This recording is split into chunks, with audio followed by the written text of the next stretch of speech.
el tema de hoy para abordar se denomina Pandemia olvidada o ignorada, la gripe española en los años 1918 y 1921.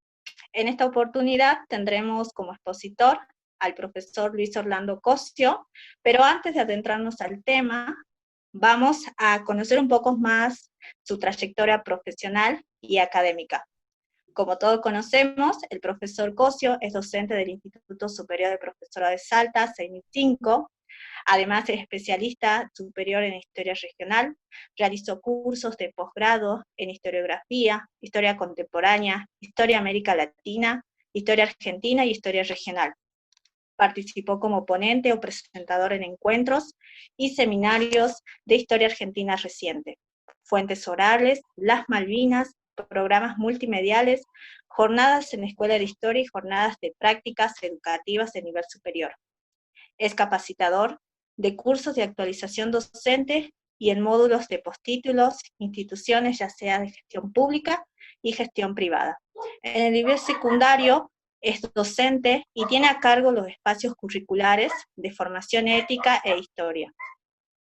En el nivel superior es docente y tiene a cargo los espacios curriculares de prehistoria, historia antigua y medieval, historia americana 3, historia argentina 2, economía, historia moderna.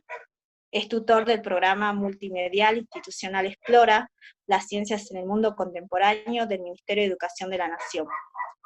Tiene artículos publicados en periódicos educativos, en Fundación Capacitar del NOA, Instituto San Felipe y Santiago, y en el Instituto Güemes-Ciano de Salta. Tiene asistencia técnica en comisiones evaluadoras de textos escolares a nivel provincial y a nivel nacional, y del programa de planeamiento educativo. Es miembro de tribunales evaluadores de concursos en distintas instituciones de nivel superior desde el año 2005 hasta la fecha. El trabajo a presentar, como ya hice mención, se denomina Pandemia olvidada o ignorada, la gripe española. Esta pandemia de los años 1918 a 1919, mal llamada la gripe española, se propagó por el mundo en 3 oleadas pandémicas, entre 1918 y 19, con algunos brotes esporádicos y locales hasta 1921, matando entre 50 a 100 millones de personas, una cifra superior comparando a lo que fue ocasionada las muertes desde la Primera Guerra Mundial. La irrupción de este flagelo deja en el presente muchas interrogantes. Entre estas podemos encontrar de cómo surgió, el porqué de su tremendo potencial mortífero específico en una franja etaria. Estamos hablando de individuos de entre 20 a 40 años, las rutas de su distribución, los motivos de su retroceso y desaparición, etc. Si bien afectó a nuestro país en cuanto a la mortalidad que provocó, también podemos hablar de las tensiones de las políticas sanitarias de los gobiernos nacionales y provinciales. Vamos a tener en cuenta que estas provincias, sobre todo sus condiciones socioambientales de la población, el uso político partidario de la misma. La multiplicación de productos milagrosos, como la farmacopea que tenía fines de lucro, y las relaciones entre la Iglesia y los gobiernos provinciales. Para ello se va a realizar un bosquejo general de la situación médico-hospitalaria de las distintas provincias, pero colocando un énfasis en la actual noroeste argentino, y sobre todo, en particular, en la ciudad de Salta, lo que permitirá adentrarnos en la discusión sobre una crisis de mortalidad en la ciudad, y realizar comparaciones entre las medidas adoptadas por distintas provincias, y para lo que buscan ellos es minimizar el impacto de la misma durante este periodo en cuestión. Antes de cederle el paso al profesor Cosio, cabe aclarar que vamos a abrir una etapa de preguntas. Estas pueden realizarla a través del chat, y también están invitados el público que nos está mirando a través de Facebook, pueden realizarlo a través de un comentario en el vivo, o bien aquellos que se animen, activen el micrófono y pueden realizar sus preguntas. Sin más introducción, le voy a ceder el paso al profesor Cosio, y gracias. Bueno, muchas gracias, Cristina. Quería agradecerles, bueno, a todos los que están presentes hoy, también, bueno, al organizador de estas jornadas de tanto intercambio académico y de enseñanza como es el profesor Daniel, y bueno, al coordinador de la carrera de Historia, el profesor Juan Arias. Y más que nada, hablando un poquito fuera de micrófono con el profe Daniel, me preguntaba él de dónde había surgido la preocupación por el tema, y en realidad quienes han sido alguna vez mis alumnos de historia contemporánea saben que al pasar, al menos he mencionado, al final de la Primera Guerra Mundial, como una de sus consecuencias, la pandemia de gripe española, de la que alguna vez tuve una referencia o una idea aproximada a principios del siglo XXI, es decir, cuando, como una noticia extraordinaria, se había logrado la reconstrucción del virus mortal, esa cepa de 1918-19, que sembró la muerte, como decía muy bien Cristina acá, aproximadamente, porque los números todavía no pueden reconstruirse en su totalidad, en un nivel mínimo de 50 millones de personas en 2 años y medio, o 100 millones de personas, ¿no? Todavía un debate historiográfico, pero la tasa de mortalidad es bastante elevada, de tal manera que afectó al mundo, inclusive se lo considera como una parte importante de los conflictos, no solamente sociales, sino también económicos de las primeras décadas, ¿no?, del siglo XX.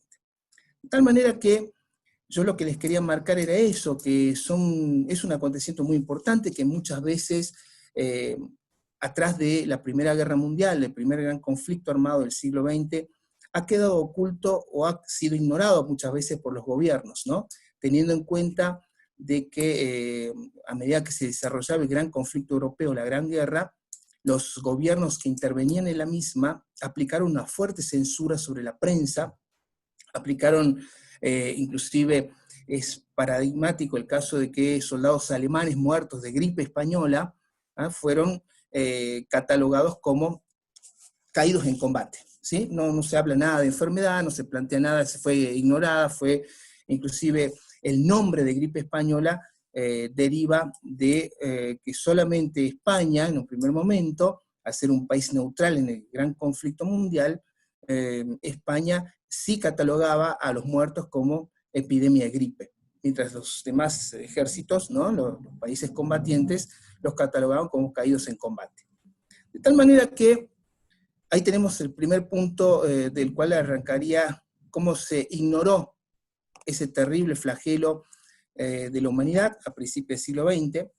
Les quería comentar que en líneas generales el aislamiento social preventivo y obligatorio que se inició a fines de marzo me llevó, a modo de curiosidad más que nada, porque no forma parte, como ustedes saben, de la estructura de mi programa de Historia Contemporánea, pero esa curiosidad me llevó a descargar algunos materiales que había presentes a nivel internacional, un texto muy interesante, se los recomiendo porque es muy ameno, no está tan trillado de citas médicas ni tanto análisis demográfico, sino se basa mucho en los periódicos, las correspondencias, los diarios de personas que vivieron este terrible acontecimiento, el texto de Laura Spiney, que se llama El jinete pálido, la epidemia de gripe española de 1918-19. Un texto muy interesante que después me abrió una serie de interrogantes que me parecían trascendentales, ¿no?, para comprender un poquito más, porque,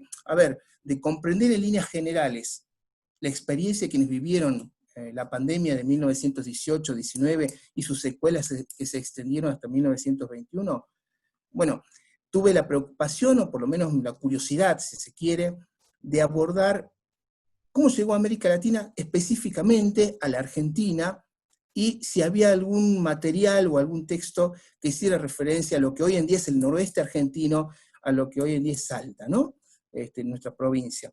Entonces uno, partiendo de esa curiosidad histórica, aborda otros tipos de materiales, profundiza, y esta pequeña conferencia la he programado en función a eso, ¿no?, a cómo fui desde lo general, que era el mundo, a nuestra realidad argentina y después hacia Salta y el noroeste. Y por eso es que en ese enfoque yo quería rescatar, y en primer lugar, cómo se fue constituyendo esa pandemia del año 1918, su origen, sus características, porque si bien el virus fue reconstruido a través de un proceso de reversión genética, su potencial mortal todavía está presente, de tal manera que es tratado con mucho cuidado en laboratorios, con mucha seguridad para evitar su fuga, y la humanidad no está libre de la existencia de las pandemias.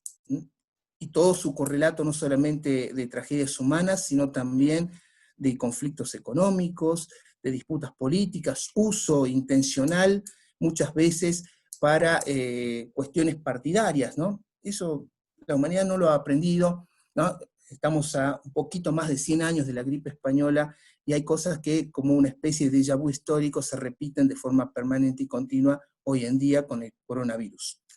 Para eso, les quería mostrar solamente, voy a hacer una pequeña presentación del primer nivel de análisis, que es el enfoque a nivel mundial, ¿no? El enfoque a nivel planetario. Así que voy a compartir un ratito la pantalla, y quiero que ustedes me van a decir si se ve. No sé, Cristina, ¿se ve ahí? Sí, profesor. ¿Se ve? Perfecto. Entonces empecemos acá. Muy bien. Gripe española, pandemia ignorada o olvidada. Olvidada o ignorada. Bueno, esto, Reservoir hace un análisis de la gripe española en el año 2019, la gran pandemia de 1918-19, 100 años después. Él realiza este mapa que me pareció muy interesante para considerar las 3 hipótesis del origen de la cepa del virus de la gripe española. Un virus categorizado A1, H1N1, que digamos que son los más peligrosos en el sentido de que la cepa originaria está presente en aves acuáticas, pero que se puede trasladar, o sea, por vía de mutación, que es típica de los virus, puede trasladarse a animales de granja, aves de corral e inclusive cerdos, y por sistema de mutación, en estrecho contacto de humanos con animales de granja, también pueden ser tomados por los seres humanos y difundidos entre ellos, ¿no? La reconstrucción genética del virus de la gripe española nos lleva a 3 posibles orígenes, ¿sí? Generalmente, uno sostiene, unos historiadores, en este caso Christopher Langford, un historiador inglés, que analizando la situación de China, él habla del foco de Shaanxi en 1917. En la provincia de Shaanxi, China, 1917, mediados de 1917, hay un registro de muchas muertes por enfermedades respiratorias. No dice gripe española porque el término, ya enseguida voy a volver sobre el mismo, no existía, pero sí habla o registra muchas muertes por enfermedades respiratorias. Curiosamente, en establecimientos dedicados a la cría de aves de corral, por lo que supone que allí en China, muchos de los trabajadores que van a desempeñarse en Norteamérica, reemplazando a los soldados que van al frente, e inclusive hay un destacamento de 96.000 soldados chinos que son trasladados a fines del año 1917 a Europa a cavar trincheras, o sea, intervenir no directamente combatiendo, sino como trabajadores baratos en Europa, podrían haberlo difundido. ¿Cuáles son las evidencias que brinda Christopher Langford? Bueno, él dice que, en primer lugar, hay una elevada mortandad previa, 1917. En segundo lugar, hay un traslado de casi 96.000 trabajadores chinos a Norteamérica y a Europa, coincidente con fines del 17, principio del 18, y que el virus, en ese recorrido mundial, la pandemia, habría generado en China, cuando llegaría nuevamente ya, después de todo ese recorrido, una tasa de mortalidad inferior a la que hay en Europa y en Estados Unidos. Es un modelo hipotético que Langford ya hacia el año 2005 formuló a partir de análisis de registros estadísticos y de muertes que hubo en China en 1917. La otra, la hipótesis más tradicional, podríamos decir, la de Alfred Crosby, que es de los años 90, la década de 90, habla del foco de Kansas, ¿no? Kansas, el campamento Riley, que es el campamento de tropas que están preparándose para asistir a la Primera Guerra Mundial, donde Estados Unidos está interviniendo, en marzo de 1918 se detecta lo que se denomina el paciente cero, caso cero. Es decir, el primer paciente diagnosticado efectiva y certeramente con la cepa del virus de gripe española. De Fort Lee parte un contingente de 18.000 soldados norteamericanos a combatir en la Primera Guerra Mundial, ¿sí? Pero previamente, antes de que este contingente parta, ya hay 48, a partir del caso cero, que es el cocinero de campaña, hay 48 infectados y muertos en el transcurso de esas 2 semanas después de detectado el paciente cero. ¿Mm? La tercera hipótesis, el foco europeo, la fórmula de John Oxford, es una hipótesis relativamente reciente, hace pocos años atrás, que detecta a fines de 1916, en el campamento de tropas británicas de Étaples, en Normandía, detecta que hay una serie de pacientes jóvenes que están muriendo, muy jóvenes, o sea, estamos hablando de reclutas de 18, 19, 20, 21 años, ¿sí? Que están centrados sobre todo en el hospital de campaña, que a la vez funciona como un centro de abastecimiento local, o sea, tiene posilgas y tiene corrales donde hay un montón de aves que son sacrificadas para dar de comer al hospital y a los combatientes de frente, ¿sí? Ese es el tercer modelo hipotético. No podemos tener certeza de un solo modelo hipotético, ¿no? Perdón, un solo modelo concreto. También se puede plantear la situación de la mutación genética de los virus como uno de los factores importantes, pero la ruta que marca Richard Waugh es esta ruta justamente saliendo de China, ¿sí?, hacia Alaska, donde hay una tasa de mortalidad muy elevada y los casos se detectan mucho antes con Nueva York, de ahí el foco de Kansas y de allí, bueno, el foco europeo, aunque la cuestión todavía está en discusión.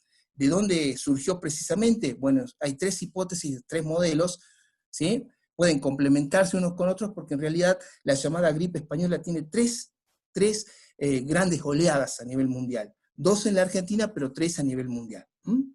Bueno, estas 3 oleadas son, la primera en la primavera boreal de 1918, que sería acá en el caso nuestro, el otoño de 1918.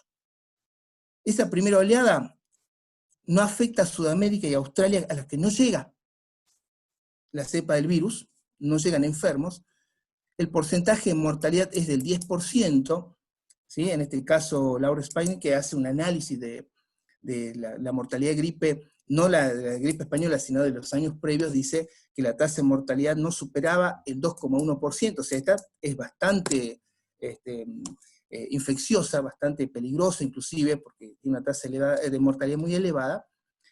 La segunda, la que es considerada la epidemia más fuerte, el otoño boreal, nuestra primavera acá en el hemisferio sur de 1918, con un porcentaje de mortalidad del 64%, o sea que casi lo ha sextuplicado, y una extensión ya a todo el planeta, llegando inclusive hasta Nueva Zelanda, bueno, inclusive hasta la Argentina, inclusive hasta Salta, que es el caso específico que nos toca a nosotros.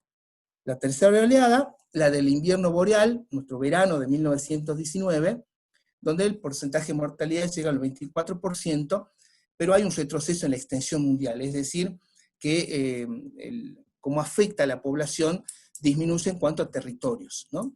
Esto no quiere decir que se haya terminado, sino que se registran, por lo menos hasta el año 1921, brotes esporádicos y focalizados, lo que en términos de demografía en Europa se llaman las epidemias ECO. No son pandemias, sino epidemias locales en poblaciones que no habían recibido los impactos anteriores, ¿sí? Ahora bien, ¿cuáles son las características de las oleadas de gripe española de 1918-19?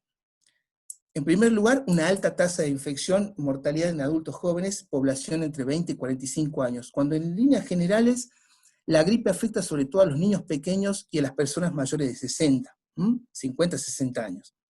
Promueve infecciones bacterianas agudas, no quiere decir que necesariamente la gripe española matara a las personas, sino que debilitaba el organismo y hacía que neumonías o pulmonías afectaran rápidamente a las personas y murieran muy corto plazo, relativamente muy rápido.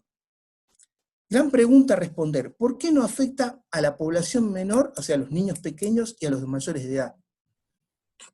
Bueno, otro campo de discusión y de hipótesis que a mí me parecía importante considerar porque no es a lo que estamos acostumbrados. El virus de cepa A, H1N1, el virus de la gripe española, implica la transición a través de la mutación de aves acuáticas a aves o animales de corral y de esos a seres humanos. El tipo B, que es el más común, es generalmente la gripe estacional de otoño, de primavera, se transmite directamente de humano a humano. Y del tipo C, que es mucho más leve, todavía no se ha determinado que pueda tener potencial pandémico, por lo menos hasta ahora, se transmite del ganado porcino a los seres humanos. Ahora bien, sabiendo que la gripe corresponde al tipo A, la gripe española de 1918-19, ¿por qué no afectó a la población menor, o sea, a los niños pequeños y a la población de mayor edad? Bueno, no tengo una respuesta única, sí hay un par de hipótesis bastante sugestivas. La primera, las personas que nacieron antes de 1880, o sea que contabilizaban más de 50 años en 1918, 1919, prácticamente no tuvieron una tasa de mortalidad superior a la media común. Es decir, al parecer hubo una epidemia, por lo que puede haber registros históricos, hubo epidemias de gripe muy fuertes en 1830, 1840, 1870. Las personas habrían adquirido una inmunidad natural a la cepa del H1N1, lo que les habría permitido, por lo menos, no caer fácilmente víctimas, cosa que las personas que contabilizaban entre 20 y 40 años no tenían esa inmunidad natural, no habían experimentado sus organismos la facultad de haberse enfrentado a virus similares. ¿Por qué no a los niños? Bueno, en teoría, el desarrollo, etapa de crecimiento de los niños, supone de que hay factores que llevan a que el virus no pueda afectarlos porque afecta a personas ya desarrolladas en la juventud, ¿sí? Como el niño está en proceso de desarrollo, no los habría afectado en la medida que los afectó a las personas jóvenes, ¿sí? Cuyo desarrollo y capacidad física, orgánica, era superior, ¿sí? O sea, habría afectado a las personas adultas porque era más fácil replicarse en las mismas, ¿sí? Recordemos que una de las características de los virus, para desmitificar tanto el tema de los bulos que circulan por internet, los virus no son bacterias, no son microbios, no son bichos, como se le dice generalmente. Estamos hablando, cuando hablamos de virus, de agentes infecciosos acelulares, ¿sí? Muy simples, pero que necesitan las células de organismos vivos como huéspedes por replicarse. Es una cadena, bueno, alguien lo definió alguna vez, un virus como una cadena de ADN o ARN, ¿sí? Envuelta en una capa de proteínas, una proteína específica que es la que permite ingresar a las células del organismo huésped. Bueno, son preguntas que uno puede formular y todavía los historiadores de la salud están discutiendo, están por lo menos tratando de darles respuestas, ¿no? No basta la reconstrucción genética del virus, sino que hace falta todo un proceso de investigación mucho más amplio, cotejar con otras fuentes, ¿no? Bueno, propagación mundial de la gripe española, la segunda oleada que fue la más mortífera a finales de 1918, ¿sí? Tomando a Laura Spainay, ¿no? Vamos a ver que no está haciendo referencia a esto, si ustedes ven estos círculos, no hace referencia a la cantidad de muertos, sino al impacto en la población. En Alaska, Estados Unidos, sobre el total de la población que había en ese momento en esa región, Bahía de Bristol, murió el 40% de la población, ¿sí? En España el 3%, ¿sí? La tasa de mortalidad es elevadísima. En Río de Janeiro, Brasil 1,6%, ¿no? Sudáfrica también es muy elevada. Como ustedes pueden ver, la distribución es planetaria. Pocas zonas quedaron sin un impacto de la gripe española. El jinete pálido, como se decía, ¿no? ¿Y por qué gripe española? Así vamos cerrando esta parte de nivel, análisis a nivel mundial. ¿Por qué gripe española? ¿Epidemia o influencia española? En realidad, el nombre de gripe española se popularizó cuando España empieza a registrar, entre la crisis sanitaria, su mortandad elevada como casos de gripe, específicamente. Y como los otros países no tenían, por la censura impuesta debido a la guerra mundial, no daban cuentas de los fallecimientos por enfermedades, yo les dije anteriormente que en Francia o Alemania, ¿sí?, se hablaba de muertos o caídos en combate, y no muertos por gripe. Era muy deshonroso y además reflejaba la falencia del sistema sanitario de los países contendientes, hablar de una enfermedad que afecta a los soldados sin distinguir país o región, ¿no? Entonces, por eso quedó el nombre de gripe española, aunque los españoles no la conocieron así. Para los españoles, el nombre era soldado de Nápoles, ¿no? El soldado de Nápoles, ¿no? No por una cuestión militar específicamente, sino que había un sainete muy popular, ¿sí?, que justamente se llamaba soldado de Nápoles, y los españoles, ¿ah?, irónicamente decían, esta gripe, ¿ah?, es tan pegadiza como el ritmo del soldado de Nápoles, como el ritmo de esa canción, por eso quedó así. Los ingleses le llamaron la fiebre de Flandes.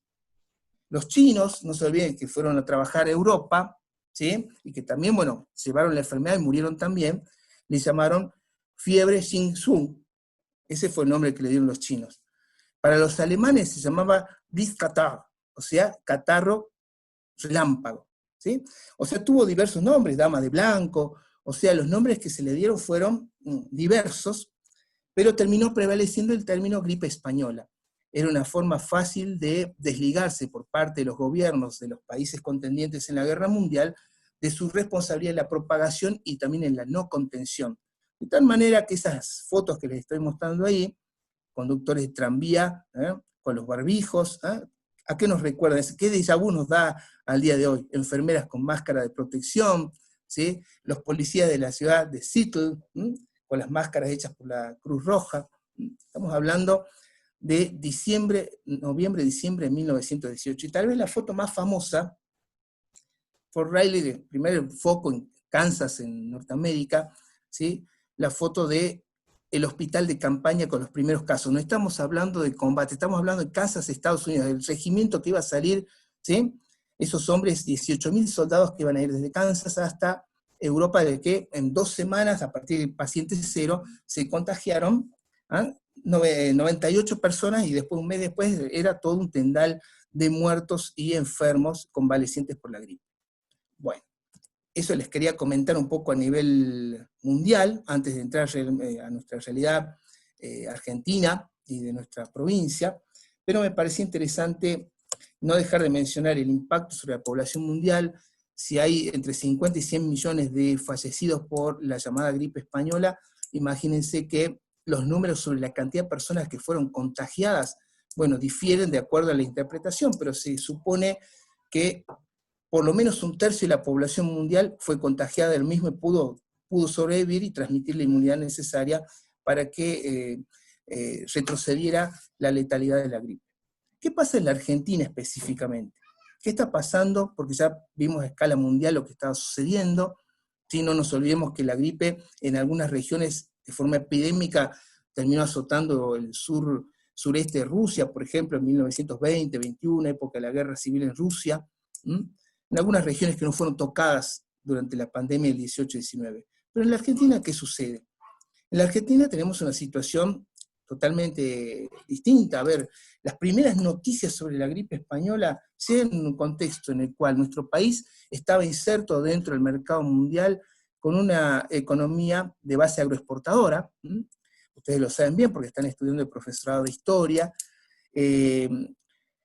Pero esa economía agroexportadora había sido golpeada por la Primera Guerra Mundial, los bloqueos, había sido golpeada en cierta manera por la caída en las exportaciones, en un contexto político, podríamos decir, en el cual el radicalismo había llegado ya a la presidencia, ocupaba algunos gobiernos provinciales, y mediante el mecanismo de la intervención federal, bueno, iba a ocupar forzosamente otras provincias también.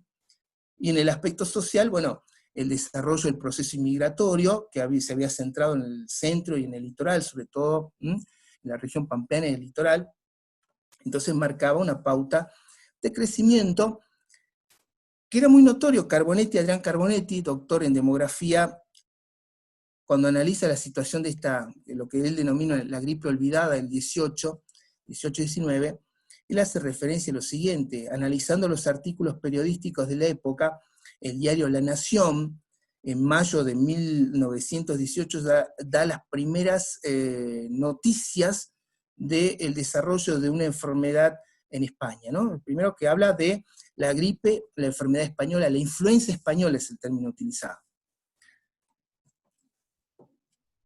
los editoriales del Diario de la Nación hacen referencia a la situación alimenticia deficitaria que atraviesa España. Esa sería la causa. Una enfermedad que se propaga rápidamente porque la dieta española había sido muy golpeada por el bloqueo de los submarinos alemanes, llegaban pocos recursos procedentes de América, de Asia, la dieta era escasa, mala. Aparte de eso, los hábitos de los españoles también, ¿no? Contribuían a la difusión de la gripe. Se parte del supuesto, en varios de estos artículos reproducidos en La Nación y después por la prensa también, de que la Argentina estaría preparada porque aquí no había problemas alimentarios. En serio, lo que decían en ese momento los periódicos era que la calidad de la dieta en la Argentina, el componente alimenticio de los que consumen los argentinos, era una garantía más que suficiente para minimizar por lo menos el efecto de la gripe española. ¿Sí? Bueno, ahora, indudablemente que eso no va a tener nada que ver con la realidad, ¿no? Argentina no solamente no tenía el mejor nivel alimentario del mundo, sino que hay muchas personas que atravesan pobreza, y ustedes lo saben bien que vieron la historia argentina, no hay una situación, digamos, de un programa alimentario de desarrollo, no hay nada que ver con una dieta equilibrada, ¿no? Sino que hay bastantes dificultades y hay bastante conflictividad social a fines de 1918. Bueno, quería mostrarles un poquito, ahora, decime Cristina por favor si se ve, un esquema para explicar la situación argentina. ¿Se ve? Sí, profesor. Bien, perfecto, entonces. Vamos al caso de nuestra Argentina. En el caso de la Argentina, entonces, nosotros vamos a tener que el caso cero, el paciente cero, se detecta en octubre de 1918 a bordo de un vapor portugués, el vapor de Merara. Si bien se hablaba de gripe española, en junio de 1918 empiezan a llegar noticias procedentes de Europa bastante inquietantes. Ya no es solamente España. Dinamarca, que era neutral en la Primera Guerra Mundial, ya experimenta sus primeros casos públicos, o sea, publicados, no censurados como Francia o Alemania, que estaban en la Guerra Mundial, y Portugal, que tenía una participación secundaria, combatiendo en la región de Flandes, ¿no? Al lado de las tropas británicas, había un pequeño destacamento, también empieza a registrar casos, y esas noticias llegan hacia Buenos Aires, ¿no? El vapor de Merara, uno de sus tripulantes, considerado el caso cero, es internado en el Hospital Muñiz. Menos de 2 semanas después hay 48 personas, entre pacientes y trabajadores del hospital, médicos, enfermeros, que están enfermos, ¿sí? Entonces, bueno, obviamente que se extiende la ola de temor a la gripe, y la gripe con doble P, porque esa es la forma que se diferencia de los periódicos de la época. La gripe, la pandemia, está distinguida de los episodios anteriores porque tiene una doble P en su escritura, ¿no?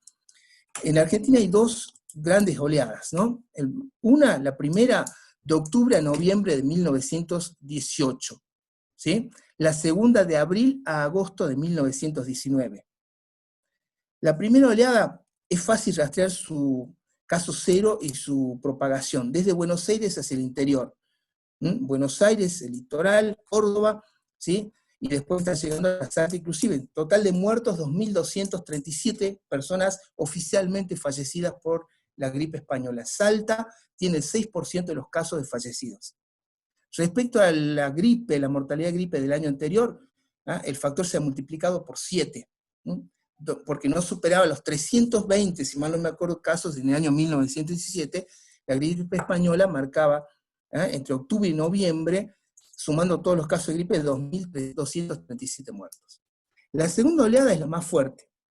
Entre abril y agosto del 19, cuyo origen, sus casos más, no se puede detectar un caso cero, por lo menos quienes han estudiado esto no han determinado que haya un paciente cero en el noroeste argentino, pero sí se sabe que los primeros casos aquí, Salta y Jujuy, se detectan, ¿sí?, hacia fines de abril del 19. Y es la más fuerte porque la ruta que sigue es desde el norte hacia el centro del país. 12.760 fallecidos oficiales. Salta aporta el 13,3% de los casos de mortandad. Y respecto al año anterior, es decir, a 1918, hay una multiplicación de 5,7% para llegar a esa cantidad de casos, ¿sí? Es decir, que la segunda oleada fue la más fuerte y justamente viene del norte de nuestro país hacia el centro. ¿Sí? Acá, sintéticamente, les voy a mostrar este mapita de la Argentina. No nos olvidemos que tenemos territorios nacionales todavía. Las tasas de mortalidad, 1918, tasa de 1919, Córdoba, Santiago del Estero, Catamarca. Ahora vamos a ver Salta, Tucumán y Salta, ¿sí?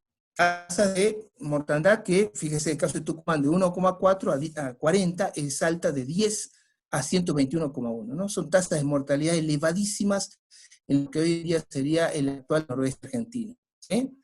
Por lo menos en lo que es Jujuy, Salta, Tucumán, Santiago del Estero y Catamarca, y La Rioja inclusive, las tasas de mortalidad mínimas llegan al 90% respecto al año anterior, ¿no? O sea, es un crecimiento exponencial de casos. Bien. Si uno lo compara desde esta otra perspectiva, respecto a las muertes por enfermedad en Argentina, las infectocontagiosas más graves, uno se va a dar cuenta que el impacto de la gripe española, muertos por gripe, que son 319 en 1917, se han multiplicado a 2.237 en el 18, y diagnosticados con gripe española 12.760, cuando uno ve que los otros parámetros, tuberculosis, meningitis, ¿no?, diagnosticados con afecciones cardíacas, broncopulmonares o nefritis, se han mantenido más o menos estables durante esos años, ¿sí? Lo único que experimenta un crecimiento exponencial son los casos de gripe, y sobre todo a partir del 18 y 19, la llamada gripe española. Adrián Carbonetti, Néstor Torres, son especialistas en demografía, han elaborado este pequeño cuadro que me parece bastante sintomático para explicar lo que es los índices elevados de mortalidad, porque ellos relacionan algunos factores importantes que explican por qué impactó tanto en las provincias del actual noroeste argentino. Ustedes podrán ver que hay una comparación entre el índice de analfabetismo, el índice de alfabetismo y la tasa de mortalidad. Justamente, donde las tasas o el índice de analfabetismo es más elevado, las tasas de mortalidad son más amplias, ¿no? Es uno de los factores que consideran al hacer este análisis demográfico. La cuestión del analfabetismo, el recurrir a remedios caseros, el no atenerse a prescripciones médicas, pero también hay otros factores que hay que considerar: el hacinamiento y las malas condiciones de vivienda, la falta de servicios públicos, por ejemplo, provisión de aguas corrientes, y hay que tener en cuenta, hay que tener presente también el débil sistema de asistencia médica, ¿sí?, que en algunas provincias era bastante patético porque no llegaba más que a las ciudades principales, a la ciudad capital, y había muy pocos médicos para atender en las localidades del interior, ¿no? Eso también es un factor importante para considerar en cuanto a los factores sociales que impactan, ¿no?, en la gripe española en nuestro país, en Argentina. Aparte de eso, también tenemos factores ecológicos y ambientales. Según Carbonetti y Torres, debemos considerar que los climas más fríos, sobre todo secos, son más adaptables para la subsistencia del virus la cepa de virus de gripe española, lo que podría explicar por qué tuvo tanta fuerza en esta región. Y también los organismos debilitados, los organismos que por las condiciones materiales de existencia, subalimentación, por ejemplo, formas de trabajo bastante terribles acá en el actual noroeste argentino, también habrían contribuido a la difusión de la misma, ¿no? Bueno, en este caso hay una imagen desinfectando en tiempos de influencia española, ¿no? Les comento brevemente, bueno, acá hay propaganda también escrita, propaganda de la época. ¿Qué es lo que sucede acá? Bueno, les comento brevemente para ir terminando la cuestión de Argentina. El sistema sanitario a nivel nacional tiene dos vertientes que no se pueden obviar para considerar el impacto de la gripe española. En primer lugar, si bien hay una institución de carácter nacional que se llama Departamento Nacional de Higiene, donde se fijan las políticas públicas respecto a la contención de la gripe y la asistencia a las personas enfermas, la labor del Departamento Nacional de Higiene se ha centrado sobre todo en Buenos Aires y en ese momento la capital federal. Provincia de Buenos Aires y capital federal en ese momento. ahí se centró, se establece un lazareto importante en la isla Martín García para poner en cuarentena a los tripulantes de los barcos con sospecha de traer el virus de la gripe española. También se dictan una serie de medidas muy importantes para evitar las reuniones y aglomeraciones de personas, para cortar las cadenas de contagios, podríamos decir, prohibición de espectáculos, suspensión coyuntural de clases en algunas escuelas, establecer el horario de los cierres de los bares, horarios para las misas, prohibición de procesiones. Pero a nivel de las provincias, donde la labor del Departamento Nacional de Higiene tiende a agotarse, o por lo menos a encontrar ciertos límites, se formaron comités provinciales de higiene. Salta no fue a la excepción de la misma. Comités provinciales que debieron enfrentar problemas vinculados a las condiciones estructurales de la provincia, en el caso Salta, donde debieron enfrentar también la influencia de instituciones tradicionales, entre ellas también la iglesia, por qué no decirlo, porque justamente, a ver, hay algunas medidas que fueron ridiculizadas por la prensa en Salta. Se hablaba de desinfectar las cartas y correspondencias que venían de Buenos Aires, de Santa Fe, de otras provincias, había que desinfectarlas con vapores de formalina, era una forma de prevenirlo, pero bueno, las prohibiciones de las procesiones o las misas, bueno, tiene podríamos decir, el efecto contraproducente, ¿no? En mayo de 1919, el 10 de mayo, hay un artículo del diario Nueva Época que circulaba en Salta en ese momento, conservador, pero laicista en sus postulados, que cuestionaba que la Asociación Antoniana, recientemente fundada, había convocado una misa multitudinaria para implorarle gracia al Todopoderoso para aliviar los contagios de gripe que se estaban dando en la ciudad, para darles un ejemplo nada más, ¿no? También en Córdoba la iglesia tiene una fuerte influencia en cuanto a no considerar que sean, podríamos decir, útiles los consejos del Departamento Nacional de Higiene. Hay situaciones de elevado ausentismo, por cuestiones de preservación de salud en los comercios, en lo que es la administración pública. Bástenos decir que en mayo de 1919 el Departamento Nacional de Higiene envía una delegación a Salta, ¿no? Una delegación que se iba a encargar, entre otras cosas, del control epidemiológico, pero ¿qué es lo que manda? Manda un médico infectólogo, manda un médico como guarda sanitarista, y nada más. Esa es la delegación del Departamento Nacional de Higiene. Es más, una semana instalados acá, estos médicos lo que exigen, le piden al Departamento Nacional de Higiene, es la urgente provisión de medicamentos, de los que dice inclusive la quinina, no hay ninguna existencia acá en Salta, y exigen también la provisión de desinfectantes, de un servicio de desinfección que era urgente para las viviendas de la ciudad. Cosa que llegó muy poco y muy a destiempo, casi 2 meses después. Eso hay que considerarlo también como un factor importante porque hubo muchas resistencias en el interior del país a las políticas del Departamento Nacional de Higiene. No hubo consenso sobre su actuación. El Departamento Nacional de Higiene, no solamente por la lentitud en cumplir los requisitos de las delegaciones que mandaba, en cuanto a elementos de desinfección, recordemos medicina que se pedía, sino también que el Departamento Nacional de Higiene, y fíjense ustedes esto qué paralelo a lo que pasa el día de hoy, está identificado por los opositores políticos con el irigoyenismo. Entonces el Departamento Nacional de Higiene tiene una fuerte crítica que es avalada por los grupos conservadores proveniente de la Facultad de Medicina de Buenos Aires. Entonces esa rivalidad se manifiesta sobre todo en que todo lo que plantea el Departamento Nacional de Higiene es cuestionado desde el origen de la enfermedad. Se habla del bacilo de Pfeiffer, se habla de microbios, todavía no estaba desarrollada la virología. Entonces no hay un consenso sobre los factores que generan la enfermedad, y menos aún va a haber un consenso sobre los tratamientos o la terapéutica a seguir. De tal manera que cuando nosotros llegamos a 1919, esa rivalidad médica, lo que dice Carboniti, ese conflicto de intereses que se ha traducido a la escala política, lleva a que muchas de las recomendaciones del Departamento Nacional de Higiene fueran cuestionadas políticamente.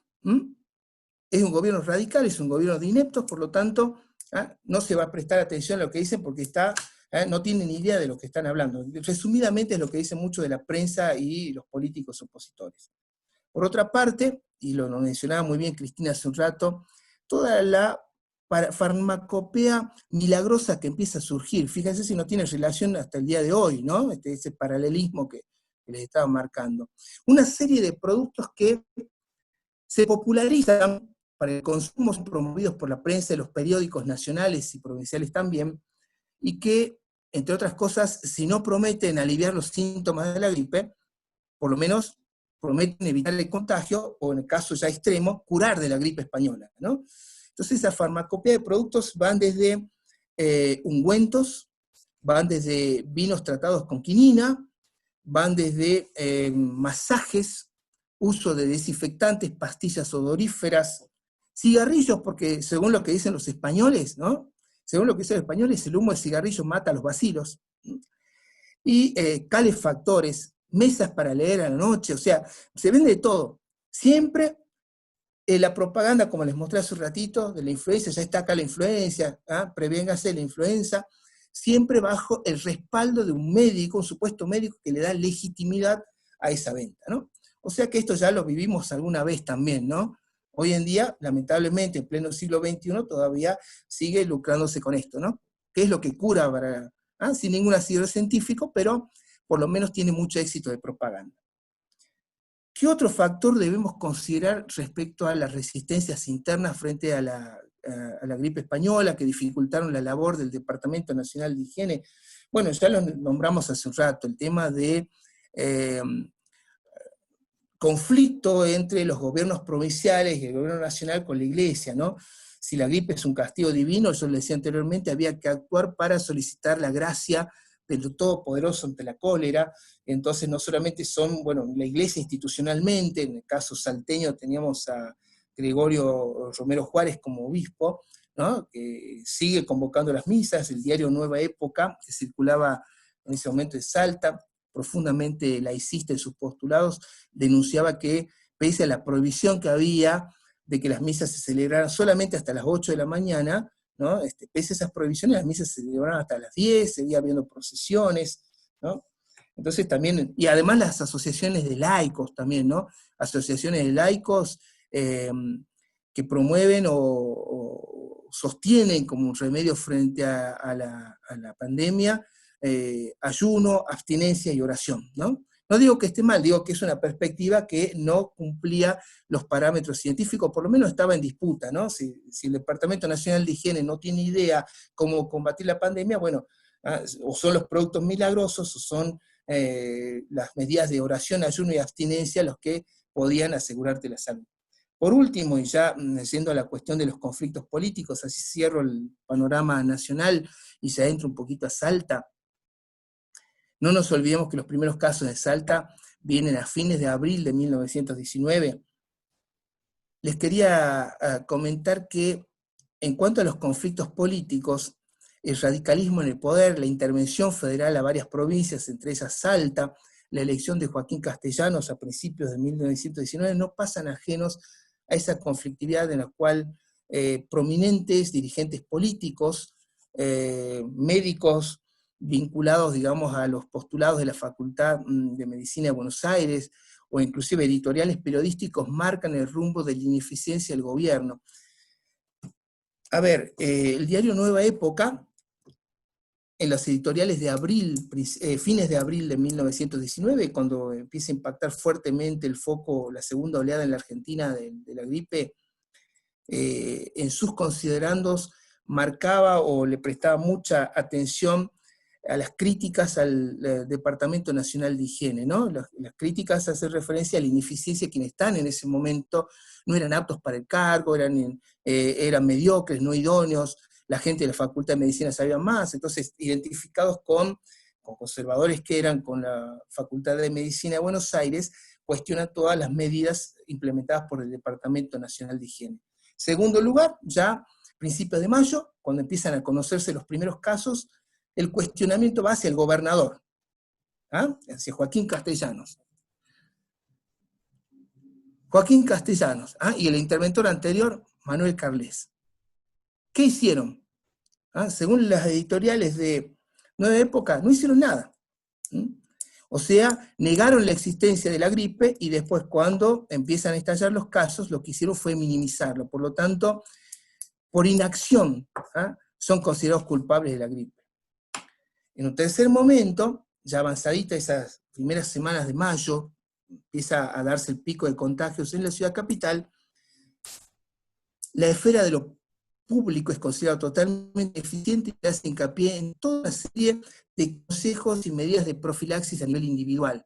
Es decir, moderar la dieta, dicho en pocas palabras, comer menos de forma frugal, evitar el alcohol, respirar aire fresco, salir del ejido urbano. Son medidas propuestas porque el gobierno no hace absolutamente nada. Ya hacia fines de mayo, la crítica va directamente al gobierno nacional.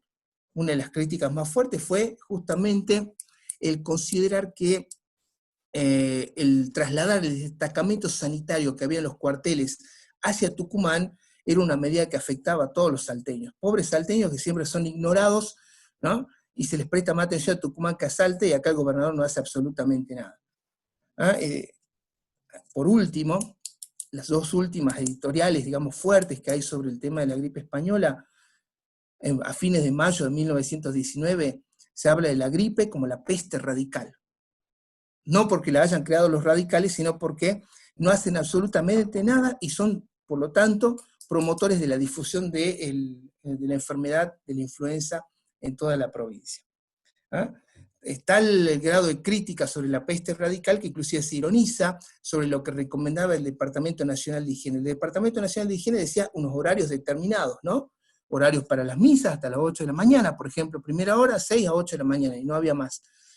Los editoriales de Nueva Época hacen referencia y dicen, los radicales son tan brutos que creen que el bacilo de Pfeiffer va a respetar el horario que ellos ponen. De tal manera que en junio, cuando va difundiéndose la enfermedad, disminuyendo, digamos, su pico en la ciudad capital, pero se está difundiendo hacia la cercanía, se habla en los editoriales se plantea de que los radicales no se han preocupado de asegurar un sistema de asistencia médica a los pobres, ¿no? Entonces no se han ocupado de ellos, los han olvidado, la enfermedad se difundió a los suburbios y de ahí a la campaña, ¿no? Eso es lo que marca el diario Nueva Época, editorializando el conflicto. Bueno, para ir cerrando la cuestión de Salta, porque ya entramos a Salta, si ustedes se dieron cuenta, les comenté un poquito cómo hay una postura político-periodística muy marcada de confrontación con el gobierno provincial y con el gobierno nacional. Quería mostrarles un poquito lo siguiente, y voy cerrando y no los aburro tanto también. A ver, acá Cristina, que siempre nos colabora, nos va a decir si se está viendo la presentación o no ven nada. Sí, sí, profesor. Bueno, vamos a ver a nivel Salta, así concluimos esto.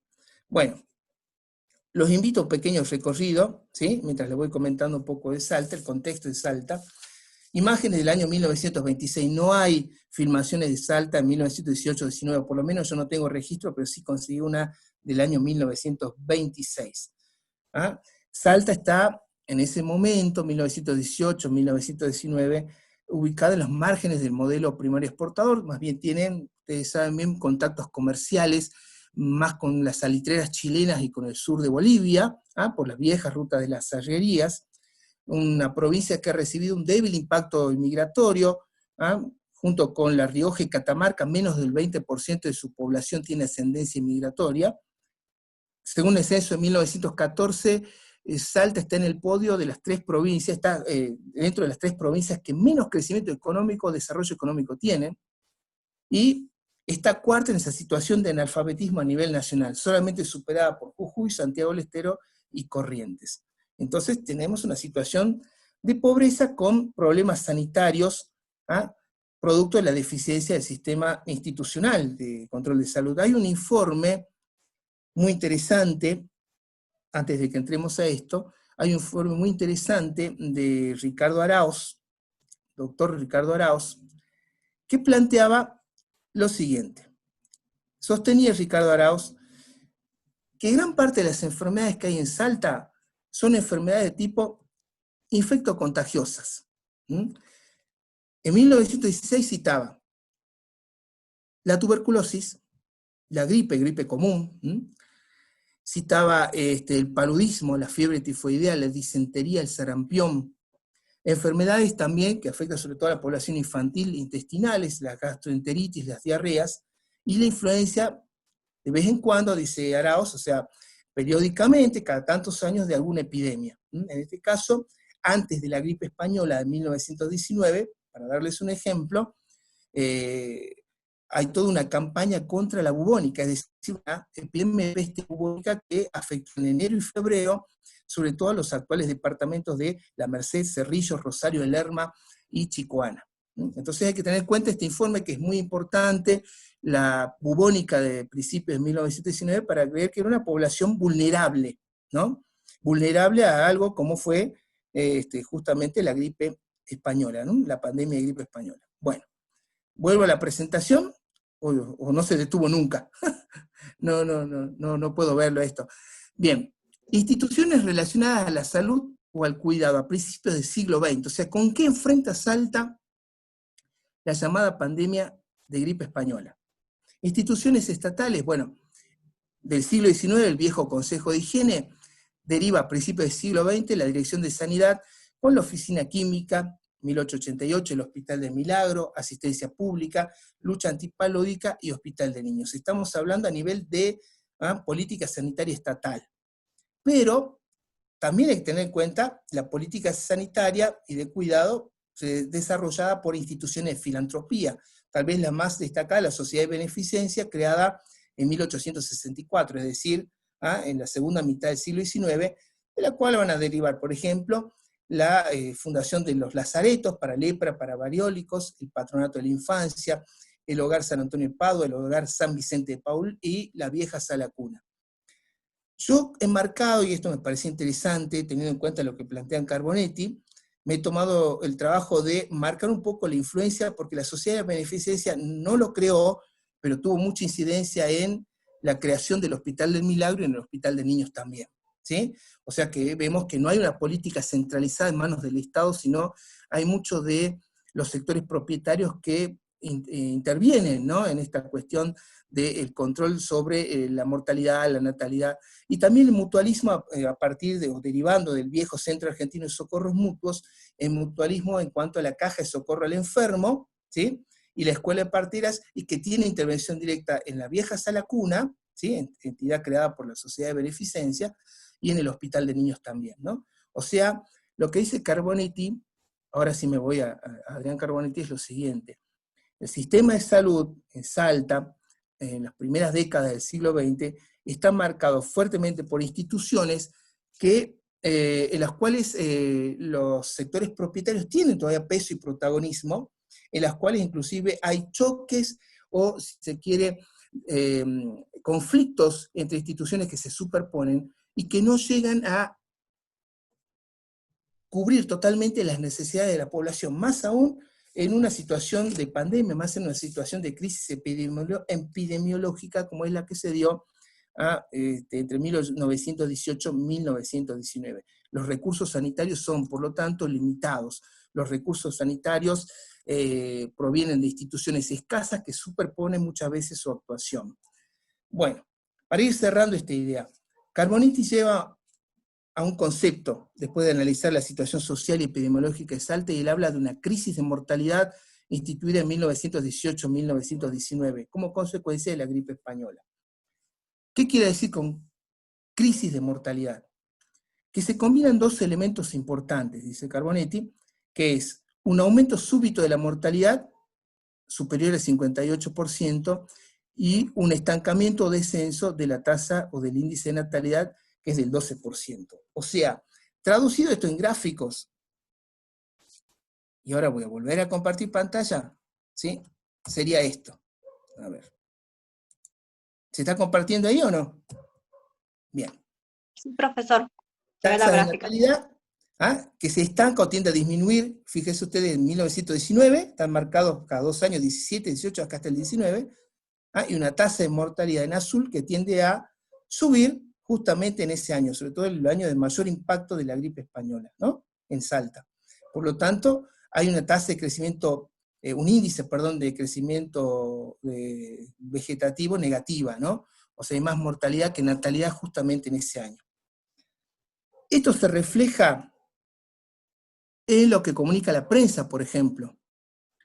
En agosto de 1919, Nueva Época tiene como titular que en Orán hay cadáveres insepultos, es decir, que muere tanta gente que no hay cómo sepultarlos, dónde sepultarlos.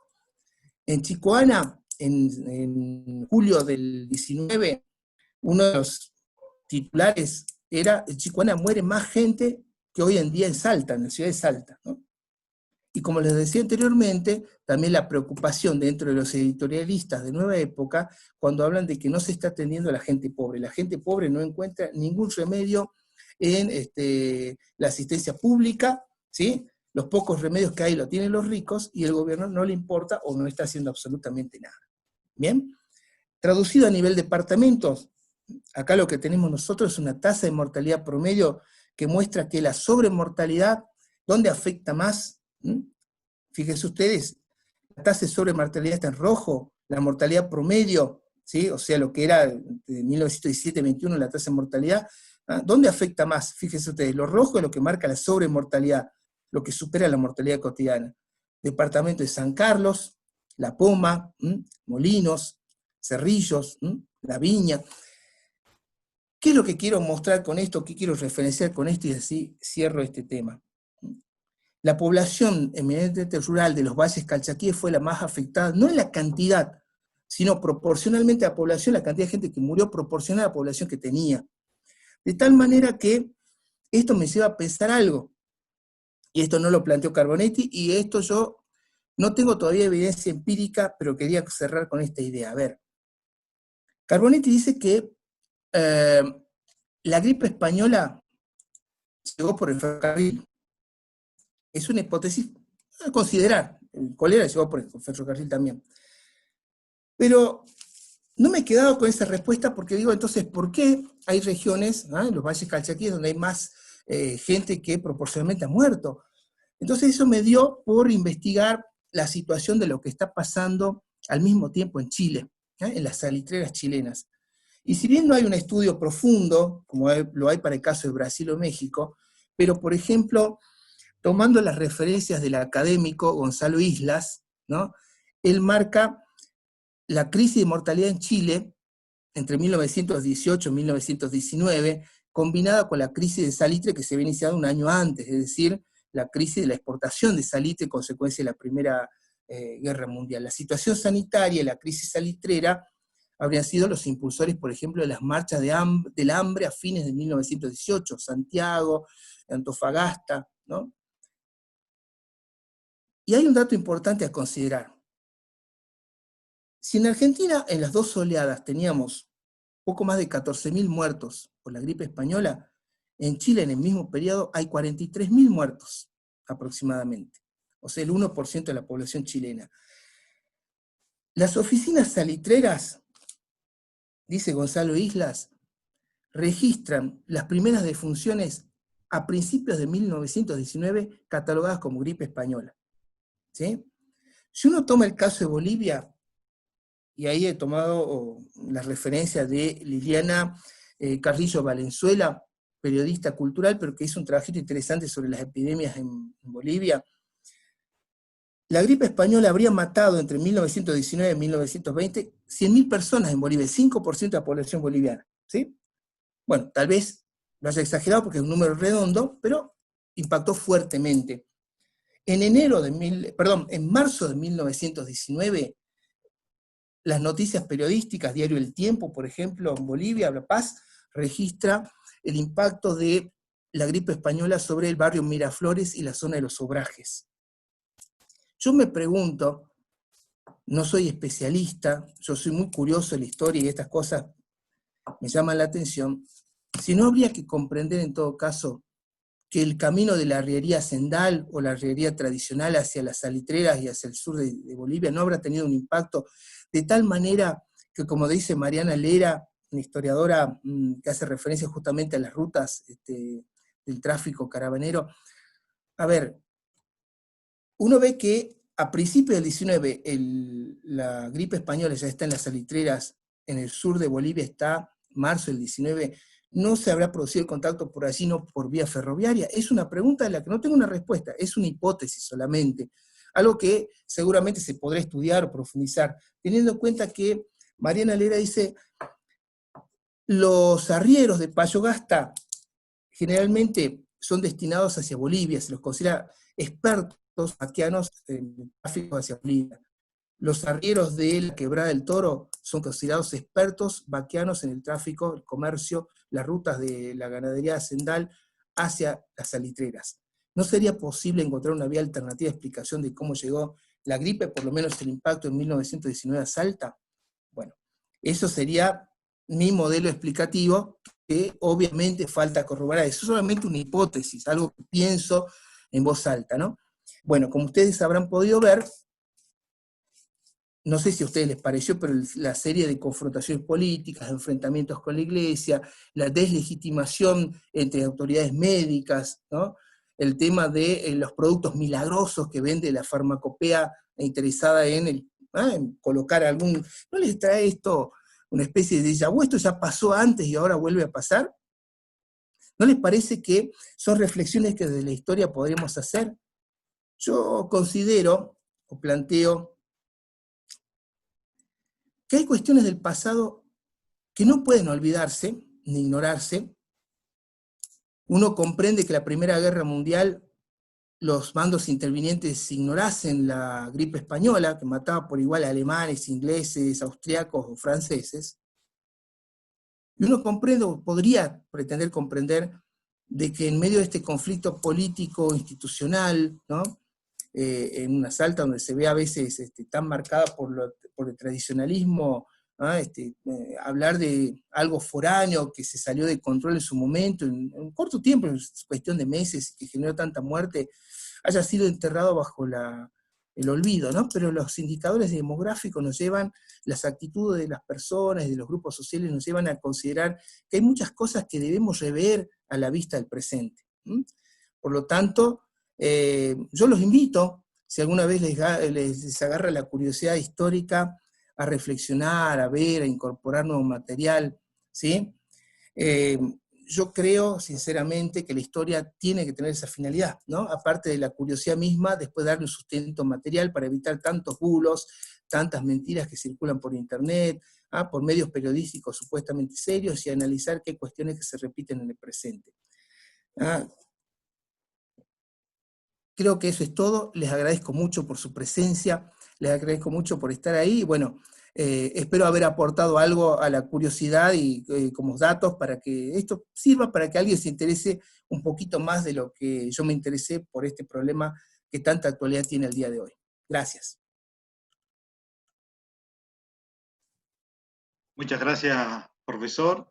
Un excelente panorama respecto a la gripe española, desde un enfoque mundial, pasa el profesor a un enfoque nacional, para luego centrarnos desde el enfoque regional, trayendo datos realmente que en mi caso desconocía, y en mi caso como referente del Valle del Lerma me parece que ha traído a colación algunos datos que son interesantes como para poder seguirlos desde un aspecto microanalítico, digamos, si se quiere, ¿no? Y tal cual como usted lo señala, hay aspectos coincidentes con la coyuntura actual pandémica que nos hace pensar en principio el rol que juegan la historia como disciplina en cuanto a permitir generar espacios de reflexión respecto a este tipo de situaciones en donde las sociedades a través del tiempo han ido sobrellevando esta situación que va generando muertes, por cierto, ¿no? En este caso. Doy pie a Cristina para que abra la posibilidad de las preguntas, ¿no? Si alguien quiere escribirlas, lo puede hacer en el chat, y en todo caso una breve reflexión de parte del profesor Juan Arias respecto al tema de la exposición. Bueno, como dije al principio, Estaban todos invitados, ya sea de Zoom, por medio de Facebook, a realizar sus preguntas. Aquel que se anime puede activar el micrófono y realizarla, o bien dejando en el chat. Personalmente, como usted hace mención, profesor, es como un déjà vu que se vivió con la gripe española y lo que estamos viviendo en este contexto con el COVID-19. Lo que sí he visto que en todas las materias que hemos pasado en esta trayectoria de la carrera, creo que nunca se hizo mención de esta gripe española, tanto en Argentina o en contemporánea. Pero mi pregunta sería en el aspecto económico, ¿cómo afectó tanto a nivel nacional y en Salta? Ya como usted hizo mención, como que no llegó mucha mano de obra de los inmigrantes, y cómo el noroeste estaba muy relacionado con lo que sería Chile, Bolivia, pero en mi pregunta más específica, ¿cómo afecta en la economía? Como en el día de hoy, este COVID con todas estas restricciones, aislamiento social, cierre de comercio, cierre de iglesia, está afectando mucho a la economía. Y en esos tiempos, ¿cómo fue? Sí. Mira, Cristina, los datos de la economía mundial son difíciles de cuantificar en cuanto a que estamos hablando de una confluencia de los efectos de la gripe española con los efectos de la Primera Guerra Mundial. Pero sí, Gonzalo Islas, el académico chileno que te cité hace un rato, justamente que estudiaba la llegada de la gripe española a Chile y su impacto, dicho sea de paso, dice que el primer caso fue traído de Argentina, ¿no?, hacia Chile, pero él marca una caída del crecimiento de la economía mundial del 3,5%, ¿no? Yo les nombré hace un rato el texto bastante interesante de Laura Spagney, que habla también de una caída cercana al 3,2%, o sea que hay una caída notoria. Lo que pasa es que es muy complejo tener un número exacto. ¿Por qué? Es muy complejo porque vos tenés correlativos en el tiempo, en el mismo momento histórico, el impacto de la Primera Guerra Mundial con el impacto justamente de la gripe española. Entonces, si le sumas a eso el tema de la reconstrucción económica, que fue muy difícil para los países europeos después de la Primera Guerra Mundial, bueno, tenés una situación muy compleja de analizar, ¿no? En cierta manera, son años en los cuales la única certeza que tenemos es que Norteamérica, o sea, Estados Unidos, se recupera más rápido, pero en líneas generales yo lo que he leído son 3,2% caída para la economía mundial, 3,5%, salvando esas distancias, obviamente, el impacto de la Primera Guerra, según lo que planteaba Gonzalo Islas, ¿no? Ahora bien, a nivel argentino, las restricciones a la navegación pasan por el tema del control epidemiológico al llegar al puerto. Llegar al puerto de Buenos Aires significa, entre otras cosas, que el Departamento Nacional de Higiene, que ahí sí tenía jurisdicción para medidas efectivas, controlaba la situación epidemiológica del barco, o sea, dejaba generalmente, por ejemplo, en la segunda oleada de 1919, barcos sospechosos de países, digamos, que se sabía que las tasas eran muy elevadas de contagio y de mortalidad, se los dejaba generalmente algunos días. Si se declaraban casos, se declaraba la cuarentena y se mandaba a los marineros a Martín García. Eso sí es efectivo. Ahora, respecto a lo que es regionalmente Salta, lo que es el actual noroeste argentino, bueno, habíamos marcado, según lo que planteaba Gonzalo Islas, que el comercio, la ganadería hacendal hacia las salitreras chilenas ya había disminuido como consecuencia de la Primera Guerra Mundial y la caída de los precios del salitre, ya había experimentado una crisis importante, o sea, ya había disminuido el ritmo de contacto en esos años, ¿no? De tal manera que sería difícil de cuantificar. Ahora, es indudable de que esas medidas locales, los horarios para los bares, los comercios, el tema, sobre todo del control epidemiológico, porque hace falta, no te olvides que acá se pide, en Salta se pide que el Departamento Nacional de Higiene mande medicinas y mande desinfectantes, o sea que se realicen desinfección, o sea, no hay recursos en Salta. Eso hay que tenerlo presente también, ¿no? Realmente que el impacto es muy difícil de cuantificar y tal vez se pueda hacer a futuro. O sea, yo no estoy investigando el tema, sí me llamó la atención y he leído un poco más porque son cuestiones que me atrapan, pero claro, para cuantificarlo había que tener registros seriales bastante extensos, ¿no? O sea, lo que trabajó Carbonetti, lo que trabajó Torres, ellos trabajaron mucho en base a las estadísticas de la Dirección Provincial de Estadísticas, que tienen registrados del principio del siglo XX. Eso les permitió sacar los índices de mortalidad, el impacto por departamento y todo eso, pero no, que yo sepa, no hay elaborado un estudio serial sobre lo que sería economía, por ejemplo. Esa sería la gran dificultad, ¿no? Uno puede conjeturar, pero uno no puede tener certeza si no tenés los elementos que te permiten decir, bueno, la economía se contrajo un 0,5, un 1, un 2%, ¿viste? Es muy difícil creo yo, para plantearlo a nivel de Salta, ¿no? Bien, ¿alguien más tiene alguna pregunta o algo que les pueda ayudar? Sí, en todo caso, Luis, si podías ampliar un poquito sobre el tema de cuáles fueron los síntomas de esta gripe española, cómo se hizo para contrarrestar las enfermedades, ¿no? Porque te cuento que hay gente que a través del Face, que no precisamente es historiadora, está siguiendo la transmisión.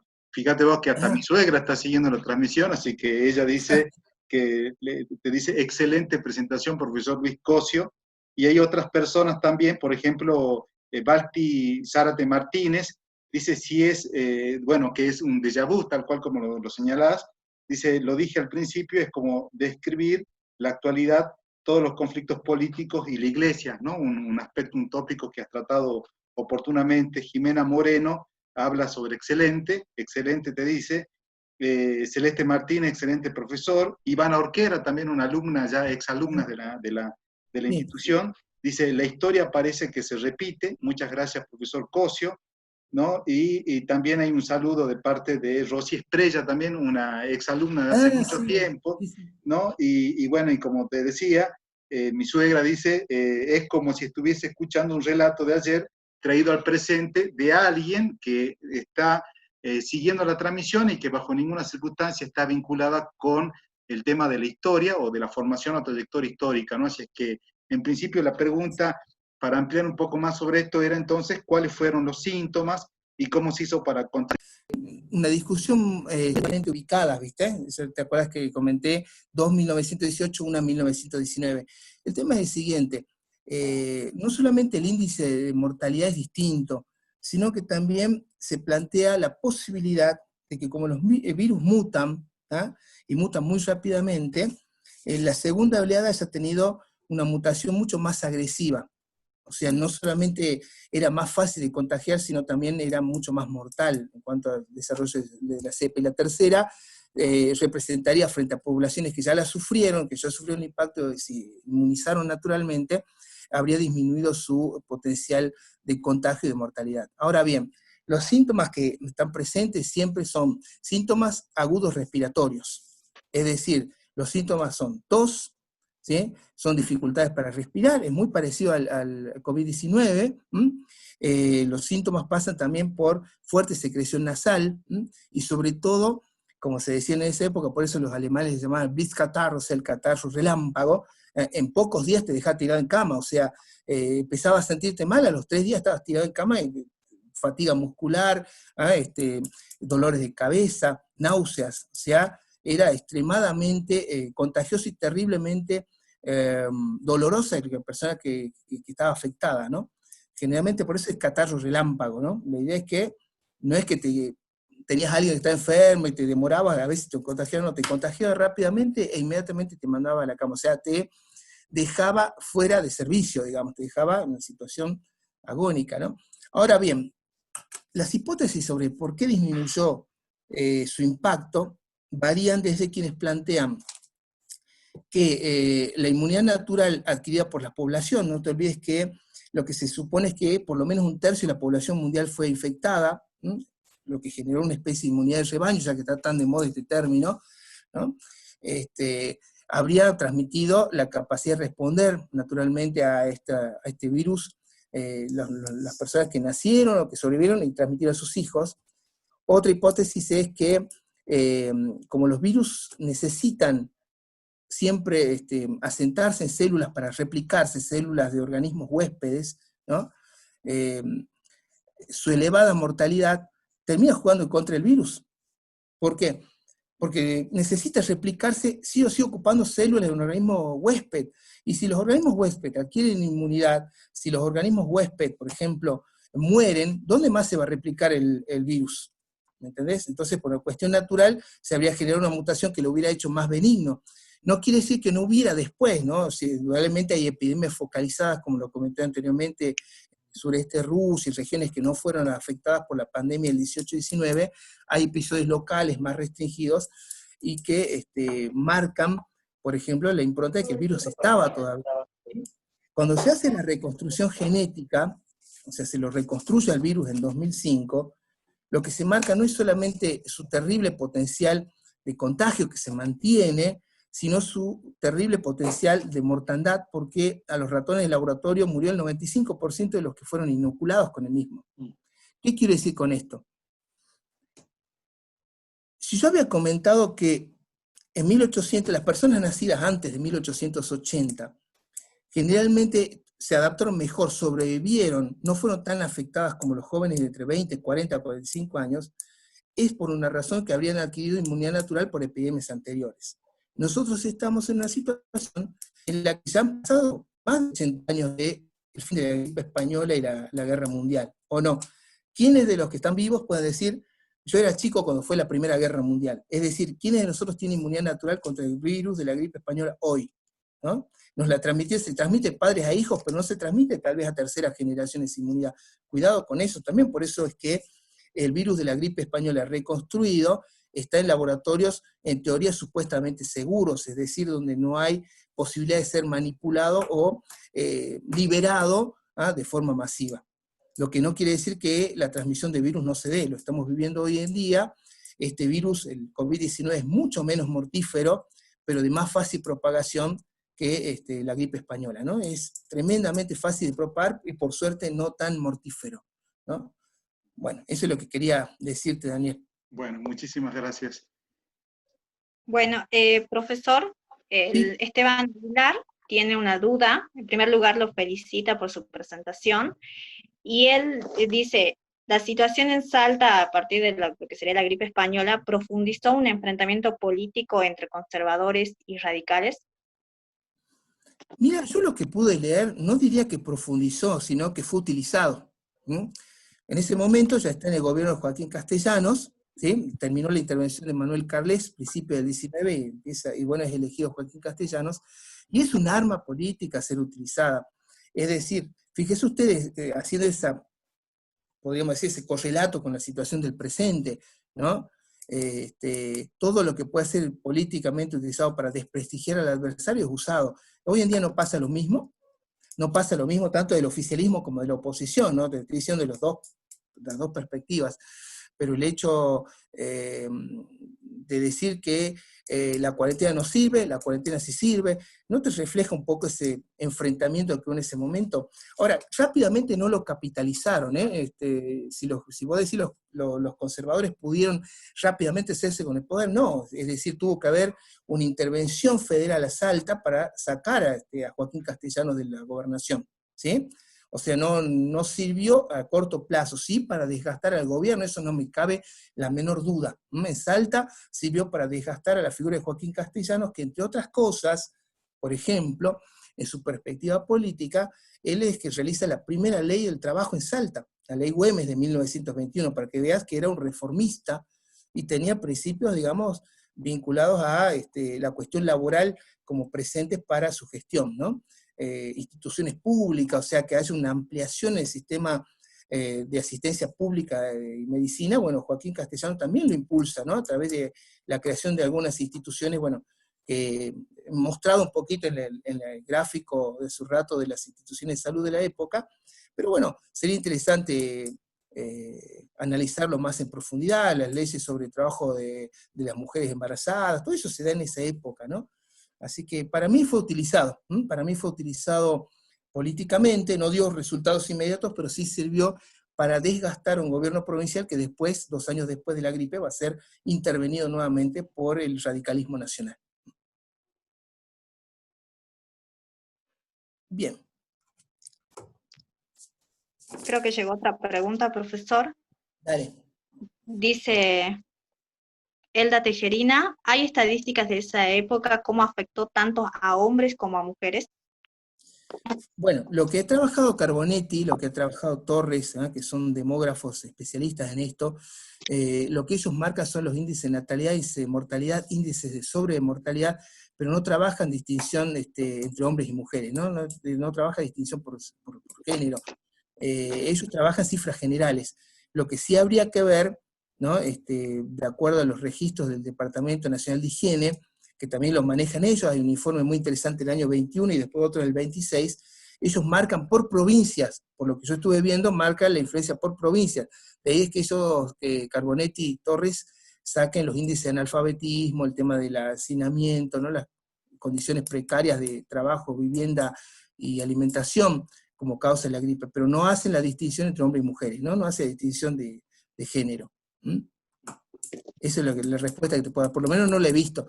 No sé si la Dirección General de Estadísticas, de donde sacan muchos de sus datos, Carbonetti y Torres, tendrá esa distinción, esa separación, ¿no? Bueno. Sí, me llamó mucho la atención que en principio del siglo XIX, como que la ciudad de Salta no estaba exenta de ninguna enfermedad, porque como usted dijo, la gripe española afectaba zonas secas, cálidas, y sobre todo en invierno, pero en principio del siglo XIX también encontramos al paludismo, que afectaba sobre todo en las zonas tropicales, y también vemos que también hay falta de recursos por parte de la nación, porque el paludismo o la palúdica, esta institución, se creó a base de una donación por parte de una familia acomodada de Salta, no por parte de la nación. ¿Sí? Así que Salta no estaba exento de ninguna enfermedad. En invierno y en verano encontramos al paludismo, que el paludismo es una especie de dengue provocada por un mosquito, y Claro. También sumamos ahora la gripe española, en principio del Sí, siglo ahora ya a XIX. principios del siglo XX, sí. Siglo Sí. XX. Sí. A ver, acá veo una pregunta, dice, ¿cuál fue el periodo de duración de la gripe española en la provincia? Bueno, a ver, lo que pasa es que las estadísticas que hay en los documentos del Departamento Nacional de Higiene, ellos le ponen gripe con doble P a la gripe española, ¿no? Y sí siguió habiendo mortalidad por gripe, pero no a las tasas que hubo en el 18-19. Es decir, esa multiplicación por 7, perdón, en el año 1918 respecto al 17, y la multiplicación por 5,7 del 19 al 18, no se ve en las estadísticas del año 20, donde se señala que vuelve a bajar la tasa de mortalidad.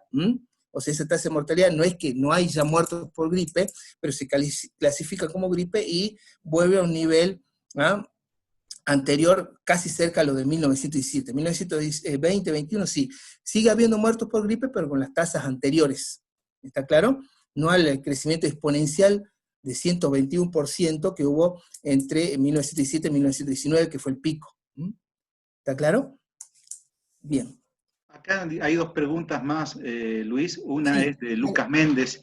Habla Ajá. sobre esta crisis en la salud por pandemia. ¿Benefició a sectores económicos como industriales, bancarios y políticos? ¿Se lo puede comparar con el contexto actual? A ver, sectores industriales, no creo que hubiera habido en Salta más que talleres, según el censo de 1914, estamos hablando, a ver, si mal no me acuerdo, el censo de 1914 habla 2 fábricas de aguas gaseosas, por ejemplo, talleres de hojalatería, menciona panaderías, o sea, no tenemos una industria al sentido de industria alimenticia a gran escala. Fábrica de fideos, había 3, me acuerdo, en Salta capital, no sé, en el interior. Y uno cuando se pone a pensar, por ejemplo, en lo más moderno, entre comillas, y más poderoso que hay en Salta, en 1918 recién se está realizando la plantación de caña en el ingenio San Martín de Tabacal, hay que esperar para la primera cosecha en 1921, ¿sí? O sea, si vos lo planteas de que si hubo beneficios económicos directos, yo creo que no. O sea, lo que uno sí puede considerar de que sirvió para disputas políticas, para ser utilizado como una herramienta para desprestigiar al gobierno de Castellanos, y también, bueno, del gobierno de Castellanos, por ejemplo, para intervenir, y eso hay que tener muy presente.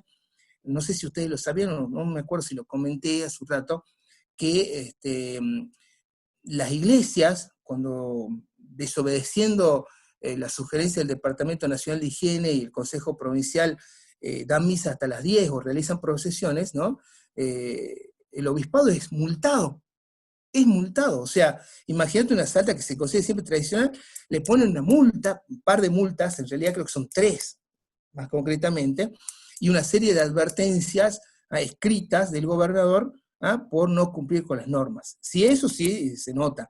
Ahora, de que beneficios económicos no creo que haya habido muchos más, teniendo en cuenta que gran parte de la economía salteña de la época gira en ese momento en la exportación de ganado hacia las salitreras chilenas y en el comercio con Bolivia. O sea, más bien creo que el retroceso salitrero, consecuencia de la Primera Guerra Mundial y el tema de contactos de menor valía, de menor cantidad de mercancía entre Bolivia y Salta, más bien perjudicó, ¿no? No generó un proceso de concentración de riqueza. Eso es lo que quería comentarte, Daniel. No sé si respondí a lo que decía Lucas. Lucas creo que comentaba eso, ¿no? Sí, profesor. Acá Renzo Yapura, su consulta, en primer lugar lo felicita. ¿Tiene información sobre si se tomaron medidas de prevención como trientenas o cuarentenas para evitar el contagio en nuestra provincia? Siguiendo las pautas del Departamento Nacional de Higiene, sí, pero son sugerencias, ¿no? Son sugerencias y lo que sí es efectivo son las multas, multas a la iglesia, al obispado, o sea, hay una especie de confrontación, pero medidas obligatorias no, o sea, medidas obligatorias no, porque era muy complejo el tema de poner medidas obligatorias, como les comenté anteriormente, y Carbonell hace mucho hincapié en el tema de la situación de Córdoba y Salta, donde el poder del obispado era tan evidente que hasta las asociaciones civiles se ponen del lado.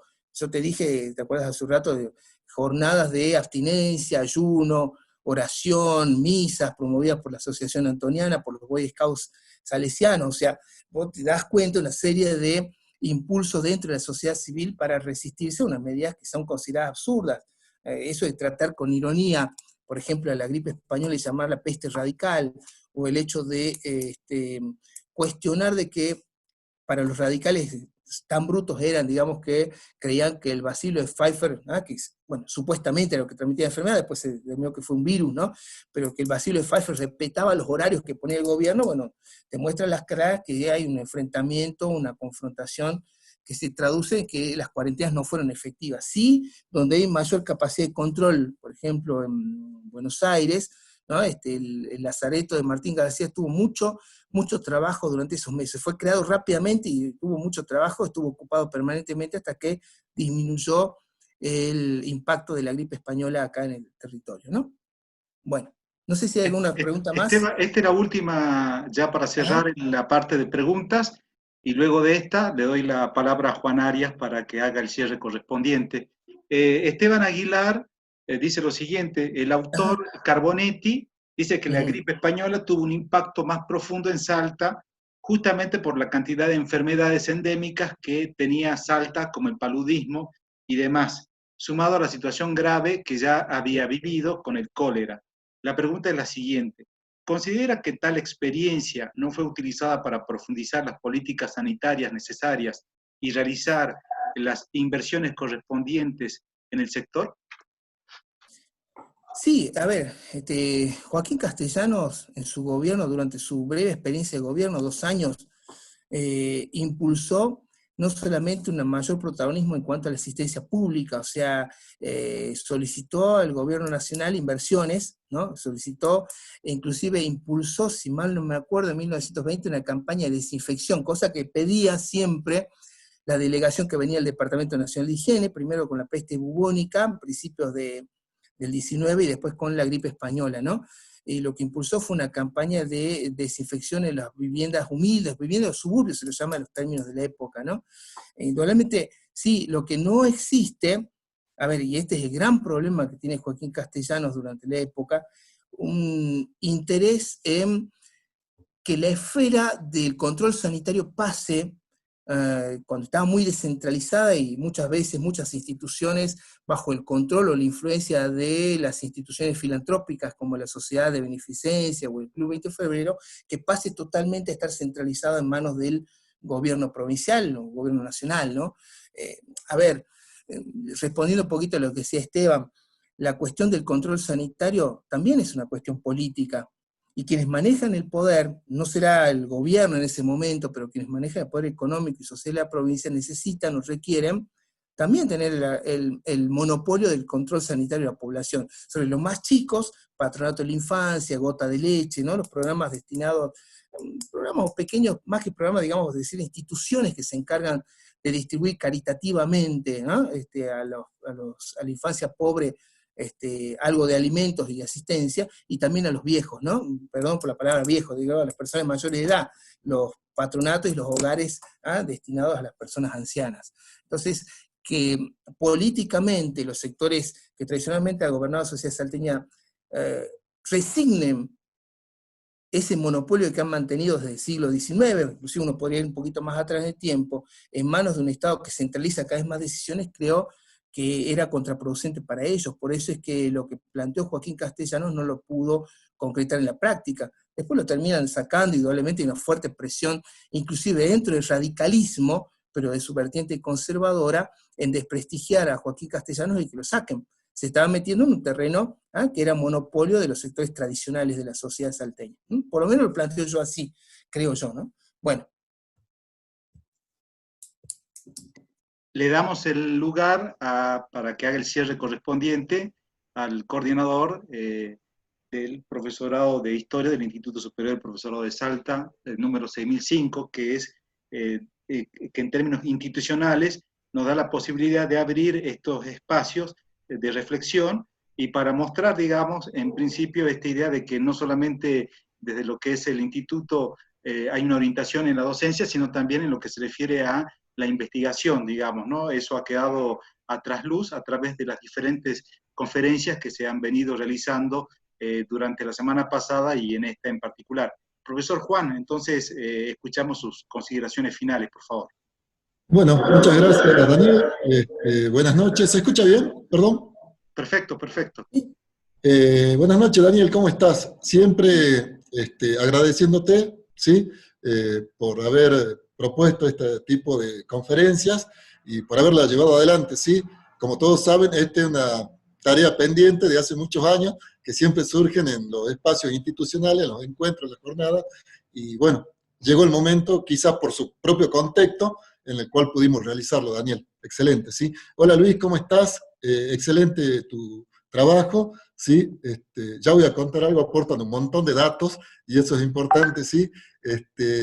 Bien, y hola profe Tejerina, ¿cómo estás? Te vi y ya te saludé también, pero quiero destacar que la profe es profesora de la carrera, para aquellos que no la conocen, está en cuarto año, y me parece excelente que como docente de la carrera nos estés acompañando, ¿sí? No son muchos los profes que nos acompañan, pero por eso quiero rescatar esta presencia tuya hoy en esta conferencia, ¿sí? Bien, profe, gracias. Y buenas noches a todos, ¿sí? Buenas noches a todos, que estén bien, alumnos de segundo, tercero y cuarto. Bueno, el cierre de hoy, Daniel, va a ser bastante particular. Sí, creo que excelente lo que planteó Luis, coincido con vos, en términos didácticos fue desde contexto muy amplio y llegó casi hasta lo que es lo regional y dando pie para que a futuro se pueda trabajar desde la microhistoria también, como decías vos, ¿no? Excelente el trabajo, me parece. Yo hay cosas que no conocía, sí, desconozco. Siempre esa parte de la historia ha sido medio flaca para mí, los primeros siglos del siglo XX, Luis sabe, ¿sí? Yo llego hasta el XIX y ahí parece que termina todo, ¿sí? Bueno, ya avanzaría algún día. Bien. Luis quería terminar, y Daniel quería terminar con una anécdota. Hoy estoy un poco nostálgico, ¿sí? Así que es más anecdótico lo mío. Yo recuerdo que con Luis nos conocemos hace como unos 25 años más o menos, creo, Luis, ¿no? Luis estaba egresando de la institución y yo estaba ingresando a la institución, ¿sí? Él salía, se recibía y yo estaba recién ingresando a la carrera, y en ese momento nos costaba mucho la fotocopia, me acuerdo, y teníamos un ámbito nosotros los de la carrera de historia en donde íbamos a estudiar, a sacar apuntes, ¿sí? Y era la biblioteca y el archivo histórico de Salta. Ahí tuve oportunidad de cruzarlo muchas veces a Luis. Yo me preguntaba, ¿qué hace el tipo este? Parece que no tiene otra cosa en la vida que hacer, porque iba yo a la mañana estaba Luis, iba a la siesta estaba Luis, y no sé, capaz que se iba a la noche, también no iba al instituto, pero estaba allí leyendo. Mira, yo creo que dentro de la biblioteca no hay un libro que no lo haya visto Luis, y dentro del archivo creo que no hay un bloque de documental donde no haya estado y donde no haya mirado, ¿sí? Así, a punto tal que en esa época, si lo sabes, recibió el mote de ratón de biblioteca, decían, ¿sí? Es un ratón de biblioteca, y creo que hoy demostró eso, ¿sí?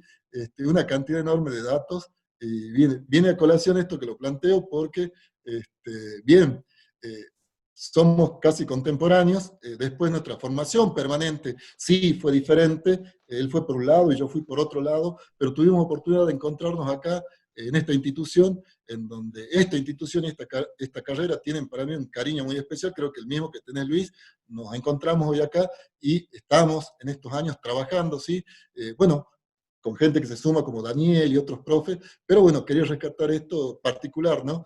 De dos egresados, porque yo también soy egresado de la institución, de dos egresados de la institución, y bien, bien, estamos acá ahora, ¿sí? Y viene a colación a lo que planteaba Daniel, ¿no?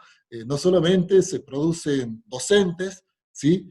Sino que surgen estas cosas de estos docentes que pueden llegar a hacer investigación, y a este tipo de investigaciones con una cantidad enorme de datos, y por cierto, al momento de exponerlo, de una particularidad que tiene esto, ¿no? La de ser didáctico, la de saber que está frente, no a un conjunto de especialistas de la historia, sino está frente a un conjunto de estudiantes, y en este sentido quiero rescatar esto, Luis, una presentación excelente, ¿sí? Con el uso de recursos excelente, o sea que si estarías en práctica te tengo que poner 11, 12, ¿no? No 10. Bien, Luis, ¿sí? Excelente.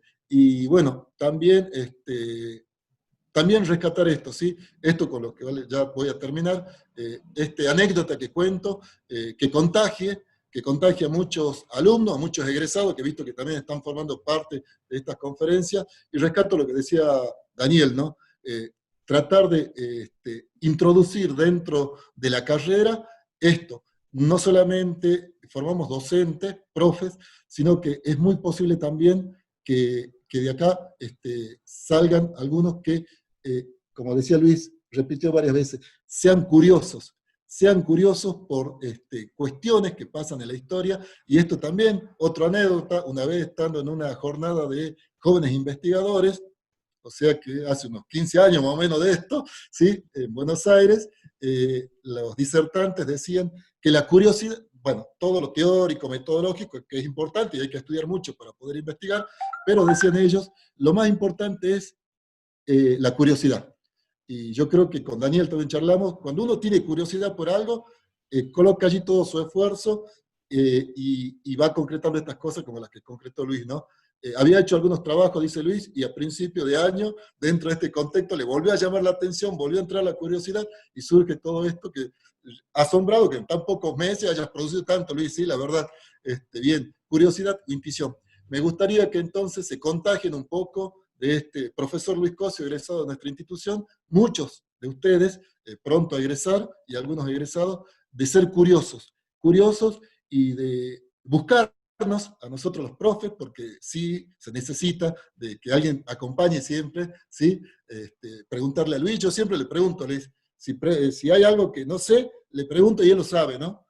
No sé, desde quién fundó Gimnasia y Tiro, hasta cuántos obreros trabajaban en Pastores, él lo sabe, ¿no? Es una caja de Pandora ahí con un montón de datos, de sorpresa, ¿sí? O consultarle a Daniel, que también sé que es predispuesto siempre a invitar a estos trabajos de investigación, ¿sí? Y yo también, ¿sí? Así que, bien, eso sí, me pareció que hoy tenía que ir por ese lado del recuerdo, de la anécdota, mi cierre, y bien, acá estamos, ¿sí? Bueno, espero que esta reflexión final, que ha sido una anécdota más que nada, sirva para seguir adelante y sirva para que, bueno, nos motivemos por ir delineando qué curiosidad tengo y qué me puede dar una mano para poder ir trabajando distintas cuestiones que tienen que ver con la producción del conocimiento, ¿sí? Que no es tarea fácil, ya desde ya les voy diciendo, siempre les digo, no es tarea fácil, pero no es imposible tampoco, y se puede, ¿sí? Debemos tener siempre quien nos acompañe, y bueno, bueno, ya que estamos en papeles nostálgicos, Luis, yo también, Luis, te invito, y también Daniel, vos, a reconocer a algunos profes que fueron nuestros profes, ¿sí? En su momento, hoy ya no están, algunos desaparecieron físicamente, como es el caso de Ercilia Namuel, profesora que llevo muy profundamente yo, ha sido muy bien como profesional, muy bien como persona, ¿sí? Con Luis también, creo que tenemos el mismo cariño por la profe Ercilia, que no está, y bueno, también otros que no están, se han jubilado, como es el profe Carlos Uriburu, que aportó mucho en su momento a la carrera, y me olvido de la profesora Mari Tello, ¿sí? Que también está jubilada, y también aportaron mucho, ¿sí? Nuestro reconocimiento, hoy, justamente que estás vos, Luis, me surge eso, ¿no? De darle ese reconocimiento a estos profes, y bueno, de que las nuevas generaciones sigan adelante, construyendo y aportando no solamente a la docencia en Salta, sino también al conocimiento. Excelente tu trabajo, Luis, y nuevamente gracias, Daniel, por este espacio que has construido, y bien, buenas noches para todos, chicos. Bueno, yo en principio volver a agradecer, o en todo caso agradecer al profesor Luis Cosio, de esta propuesta que en principio había sido pensada para 20 minutos nada más, ilusamente, pero se ha transformado en un espacio de casi 2 horas para cada uno de los conferencistas, lo cual habla realmente de la importancia de cada uno de sus trabajos, ¿no? En esta oportunidad.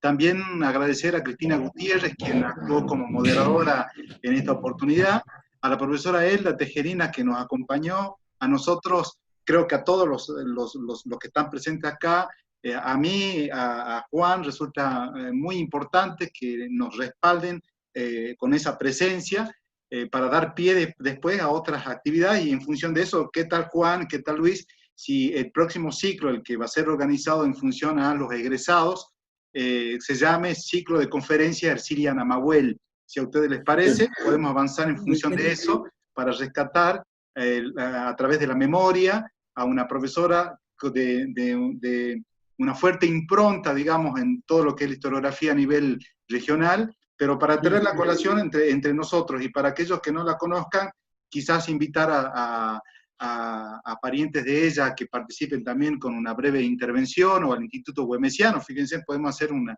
interesante articulación a la hora de la presentación de una conferencia de apertura, ¿no? Así que bueno, queda el compromiso, lo voy pensando, y después invito a ustedes también para que vayamos conformando ese ciclo de conferencia Ercilia Namahuel. Excelente, ¿no? Excelente. Y bueno, eso está presente entonces en esta oportunidad. El viernes, ya para terminar, no se olviden, expone el Rafael Chireno, el profesor Rafael Chireno, Poblaciones originarias de Salta del siglo XVIII, fuentes y problemas metodológicos. El lunes, a una invitada especial de un instituto de formación terciaria de Catamarca, de Santa María. Ella es Elizabeth Guzmán, movilidad social de la élite tardocolonial durante las guerras civiles del primer tercio en el siglo XIX en el Valle del Calchaquí.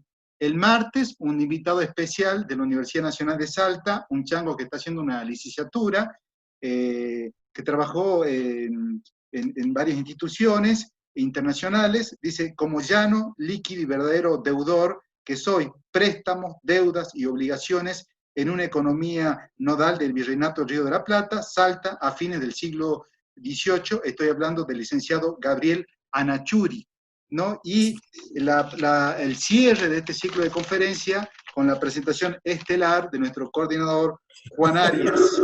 Él habla sobre iglesia, política y sociedad en la segunda mitad del siglo XIX, de las iglesias locales coloniales a la formación de la Iglesia Nacional Argentina. Eso es, digamos, previsto para el día miércoles 30 de septiembre, y con ello estaríamos cerrando este ciclo de conferencias, ¿no? En particular. Así que bueno, el agradecimiento a todos. Nos estamos viendo el próximo viernes con la presentación del licenciado Rafael Chireno. Muchas gracias a los que estuvieron presentes.